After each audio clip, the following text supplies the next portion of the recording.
પહેલા જોયું તો તે મુજબ અમદાવાદ અને ગાંધીનગર ટ્વિન સિટીને મેટ્રોથી જોડવામાં આવી છે અને સૌથી મહત્વપૂર્ણ પ્રોજેક્ટ બંને શહેરના લોકો માટે માનવામાં આવે છે। ત્યારે સવાલ એ છે કે નવા રૂટમાં કયા કયા સ્ટેશન હશે, તો આપને જણાવી દઈએ કે કોટેશ્વર રોડ, વિશ્વકર્મા કોલેજ, તપોવન સર્કલ તેના સ્ટેશન હશે। એ સિવાય આગળ જતા નર્મદા કેનાલ, ત્યારબાદ આગળ કોબા સર્કલ અને પછી જૂનું કોબા આ સ્ટેશન હશે।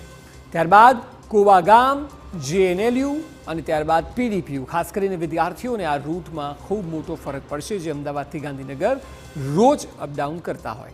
ત્યારબાદ ગિફ્ટ સિટી, કારણ કે ગિફ્ટ સિટીને પણ સીધી મેટ્રોથી જોડવી એક મિશન હતું। જે પ્રકારે રોકાણકારોનું ત્યાં ચલણ વધ્યું છે, તે સ્થિતિમાં બંને શહેરને જોડવામાં મેટ્રો મહત્વપૂર્ણ છે। એ સિવાય રાયસણ અને રાધેસણ, ત્યારબાદ ધોળાકુવા સર્કલ અને ઇન્ફોસિટી, એ સિવાય સેક્ટર 1 ને પણ જોડશે। ત્યારબાદ સેક્ટર 1 થી આગળ જતા સેક્ટર 10A, સચિવાલય અને અક્ષરધામ। આપ જો અક્ષરધામ પણ જતો એક મોટો ફ્લો હોય છે અમદાવાદથી, અને એ સિવાય સચિવાલયનું પણ કામકાજ રહેતું હોય છે, અને એટલા માટે આ રૂટમાં બંનેને આવરી લેવામાં આવ્યા છે।